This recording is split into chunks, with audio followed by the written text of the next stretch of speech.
میرے نبی کی صورت بھی بے مثال، میرے نبی کی نبوت بھی بے مثال، میرے نبی کی سیرت بھی بے مثال، میرے نبی کی ولادت بھی بے مثال، میرے نبی کی خلقت بھی بے مثال، میرے نبی کی شان اولیت بھی بے مثال، میرے نبی کی شان آخریت بھی بے مثال ہے۔ میرا نبی کون ہے؟ اللہ رب العزت نے میرے تیرے نبی کو مقصود جہاں بنایا ہے، مقصود کل کائنات بنایا ہے۔ مطلب اس کا یہ ہے کہ اللہ نے یہ ساری کائنات میرے تیرے نبی کے لیے بنائی ہے۔ میرے دوستو ذرا بات کو سمجھنا ہے، میرا نبی بڑی شان والا ہے۔ میں اب بات کر رہا تھا میرا نبی مقصود کائنات ہے۔ اس بات کو سمجھنے کے لیے ایک رول، ایک اصول، ایک ضابطہ سمجھیے۔ کوئی بھی چیز جسے مارز وجود میں لایا جاتا ہے اس کے ساتھ چار علتیں متعلق ہوتی ہیں، علماء جانتے ہیں۔ آپ لوگ ذرا توجہ فرمائیے گا۔ مثال کے طور پر یہ ٹیبل ہے، یہ ایک چیز ہے جو ہمارے عام استعمال کے لیے ضروری ہے۔ اللہ یہ جو ٹیبل ہے اس کے لیے چار علتیں، ہر چیز کے لیے چار علتیں۔ یہ جو کپ ہے جس میں میں نے چائے پی اور پینی ہے اس کے لیے بھی چار علتیں۔ دنیا کی کوئی چیز جو بیماری سے وجود میں آئے اس کے ساتھ چار علتیں متعلق ہوتی ہیں۔ نمبر ایک علت فاعلی، اس چیز کو بنایا کس نے ہے۔ نمبر دو علت مادی، یہ چیز بنی کس سے ہے۔ نمبر تین علت سوری، اس کی شکل و صورت کیسی ہے۔ نمبر چار علت غائی، یہ بنائی کیوں ہے، اس کا مقصد کیا ہے۔ کسی بھی چیز کے پیچھے یہ چاروں کی چاروں علتیں ضروری ہوتی ہیں۔ اب آؤ یہ جتنی کائنات ہے اب اس میں یہ چاروں علتیں ڈھونڈتے ہیں۔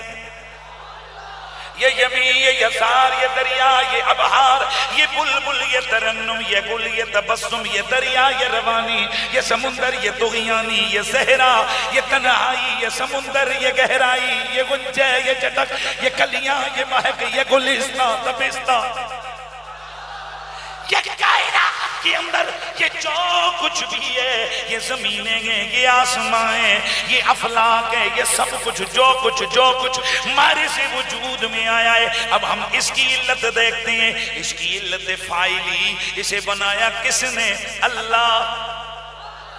اس کی علت مادی، یہ چیزیں بنی کس سے ہیں؟ ہر چیز کا الگ الگ اپنا اپنا مادہ ہے، لیکن میرا نبی فرماتے ہیں انا من نور اللہ وکل الخلق من نوری، اللہ نے مجھے اپنے نور کے خصوصی فیضان سے پیدا کیا، کل کائنات رب نے میرے نور کے فیضان سے تخلیق فرمائی۔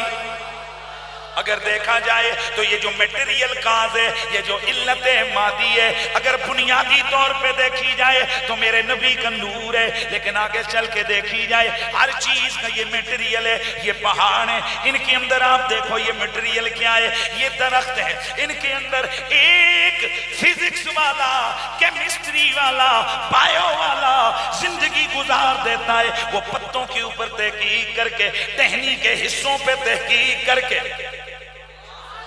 وہ ایٹمز پہ تحقیق کر کے، وہ عناصر پہ تحقیق کر کے اسی پہ ان کی زندگی گزر جاتی ہے۔ اب یہ ساری چیزیں یہ علت مادی ہیں، ان کی اللہ نے مختلف صورتیں بنائی ہیں، یہ ان کی علت سوری ہے۔ اصلی چیز جس کے لیے میں بحث لے کے آیا وہ کیا ہے؟ سوال یہ پیدا ہوتا ہے کہ اللہ نے یہ کل کائنات بنائی کیوں؟ جیسے یہ ٹیبل بنا کیوں؟ اس کی علت غائی کیا ہے؟ تو اس کی علت غائی سب کے سامنے ہے کہ اس میں اونچی جگہ رکھ کے مہمان کے سامنے چائے پیش کی جاتی ہے، کوئی اور کام کیا جاتا ہے۔ اب اگر پوچھا جائے اس کائنات کی علت فاعلی اللہ، علت مادی ہے سب کے سامنے، علت سوری یہ مختلف صورتیں ہیں، اور اس کی علت غائی کہ یہ ساری کائنات رب نے کیوں ہے بنائی، تو ایک ہی جواب ہے، اللہ نے یہ کل کائنات اپنے نبی کے لیے بنائی ہے۔ نعرہ اب جب یہ بات آپ کو سمجھ آ گئی تو پھر سمجھو یہ جو علت غائی ہوتی ہے، یہ جتنے علماء موجود ہیں، سینئر کلاسیں جنہوں نے پڑھی ہیں یا پڑھائی ہوئی ہیں، انہیں اس بات کا علم ہے کہ وہاں ہماری بہت ساری کتابیں، اگر قطبی کو دیکھو، شرح تہذیب کو دیکھو یا دیگر بڑی کتابوں کو دیکھو، وہاں یہ بحث کی جاتی ہے اور اس بحث میں ایک بات کی جاتی ہے کہ کسی کی علت جو غائی ہوتی ہے وہ فائل کے سامنے اس کو بنانے سے پہلے سامنے موجود ہوتی ہے۔ میں ذرا سمجھاؤں، جس بندے نے یہ ٹیبل بنایا، ٹیبل ابھی بنا نہیں ہے، یہ میز ابھی بنی نہیں ہے، لیکن اس کا مقصد بنانے والے کے سامنے پہلے گئے۔ تو جب میرا نبی مقصود کائنات ہے، مجھے کہنے دو ابھی زمینیں بنی نہیں، آسمان بنا نہیں، یہ کل جہاں معرض وجود میں نہیں آیا، پر میرے محمد کی صورت رب کے سامنے پہلے سے موجود ہے۔ نبی جی ہمارے نبی جی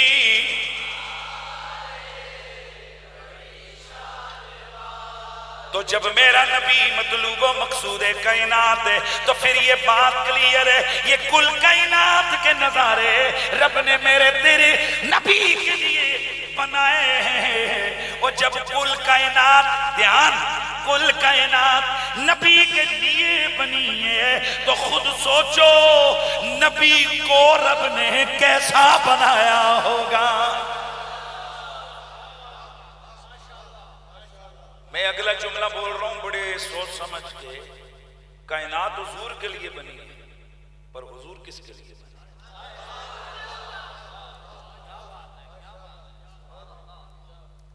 کائنات حضور کے لیے، حضور کس کے لیے؟ یہ جرت کوئی ڈوڈر والا نہیں کر سکتا، پر یہ جرت سیوطی نے کی ہے، یہ جرت امام صالحی نے کی ہے، یہ جرت امام عبدالرؤف مناوی نے کی ہے، یہ جرت سنی کرتا ہے۔ پتہ ہے ہم کیا کہتے ہیں؟ ہم کہتے ہیں رب نے ساری کائنات حضور کے لیے بنائی اور حضور کو اپنے لیے بنایا ہے۔ اتنا مزے کا جملہ تھا، اور کئی ابھی میرا منہ دیکھ رہے ہیں کہ جناب کتنی دیر کے بعد ہم نے اپنا چہرہ مبارک کھولنا ہے، زبان مبارک لانی ہے۔ اللہ کے بندو کب بولو گے؟ حضور کی شان پہ جو زبان نہ بولے میرے خیال میں وہ گنگی ہو جائے تو چنگی ہے۔ اور میرا وہ جملہ وہ آپ لوگوں کو یقیناً کئیوں کو بڑا اچھا لگتا ہے، ٹوٹ جائے وہ ہاتھ کہ جو عظمت و شان محمد کے لیے، حضور کے دفاع، حضور کی آل و صحابہ کی عظمت کے پرچار کے لیے نہ اٹھیں، اور گنگی ہو جائے وہ زبان جو محمد کے گیت گانے کے قابل نہ ہو۔ ذرا بولو، گھٹ کے بولو سبحان اللہ۔ کائنات ساری رب نے حضور کے لیے بنائی، اور حضور کو اللہ نے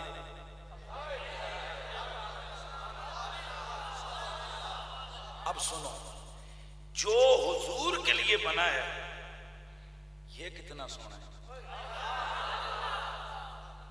یہ علماء کی تقریریں سنتے رہتے نا، بھائیو حوریں علماء اتنے سونے، یہ پھول اتنے،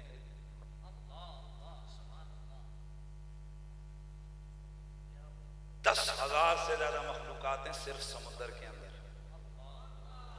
اور آپ ماشاءاللہ مجھ سے زیادہ جاننے والے ہو۔ سائنسدان کہتے ہیں کہ ابھی تک انسان اس ٹیکنالوجی کے دور میں بھی سمندری مخلوقات یا جو سمندری موجودات ہیں ان کا 3% بھی 3% بھی وہ نہیں جان سکا۔ کبھی آپ نے ٹی وی پہ دیکھا ہی ہوگا کہ کیا کیا مخلوق ہے سمندر کے اندر۔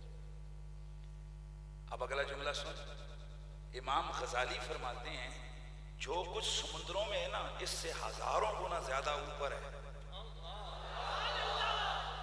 چلو میں پورا جملہ کہہ دیتا ہوں، یہ تو خیر اب سائنس والے مان چکے ہیں کہ جو زمین کے اوپر ہے نا اس سے ہزاروں گنا زیادہ سمندر کے اندر ہے، اور غزالی پاک کیا فرماتے ہیں؟ جو سمندر کے اندر ہے نا اس سے ہزاروں گنا خلاؤں میں اوپر ہے۔ اور اوپر کی دنیا میں تو ابھی ہم نے زیادہ سے زیادہ عطف چھوڑا ہیں جی، ہم نے جناب یہ شاہین بنایا، یا کسی نے کوئی وہ بھی صرف بڑم کرنے کے لیے، پھاڑنے کے لیے چیزیں بنائی ہیں انسان نے، ابھی تحقیقات کے لیے تو اوپر بہت کم چیزیں ہم نے دریافت کی۔ اب ذرا سوچو، یہ ساری چیزیں، یہ سب کچھ، پھر جنتیں، پھر جنت کا حسن، پھر حوریں، پھر غلما، یہ سب کچھ، یہ سب حضور کے لیے ہے۔ تو اب جملہ سنو، جو حضور کے لیے بنا ہے وہ کتنا سونا ہے، تو جو رب نے اپنے لیے بنایا ہے اسے کتنا سونا بنایا ہے۔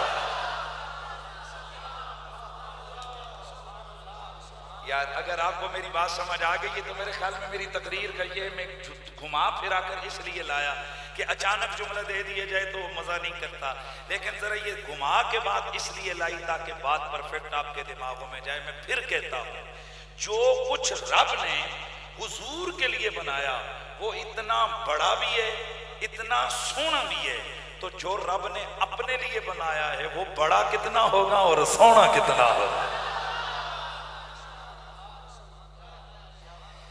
اسی لیے پھر مجھے کہنا پڑتا ہے، نہ تو شاہ خوباں تو جانے جانا، تو شاہ خوباں تو جانے جانا ہے، چہرہ ام الکتاب تیرا نام بن سکی ہے، نام بن سکے گا، نام بن سکی ہے، نام بن سکے گا، مثال تیری جواب۔ ماشاءاللہ تم اندر بیٹھے ہوئے ہو، وہ باہر سردی میں کھڑے گئے، لیکن ان سے پوچھو انہیں کوئی سردی نہیں لگ رہی، اس لیے کہ جہاں میرے نبی کا عشق انوال ہو جائے، جہاں میرے نبی کی محبت شامل ہو جائے، وہاں پر یہ مادیت کی چیزوں کی قدر و قیمت، ان کا اثر کمزور پڑ جاتا ہے۔ نہ بن سکی ہے،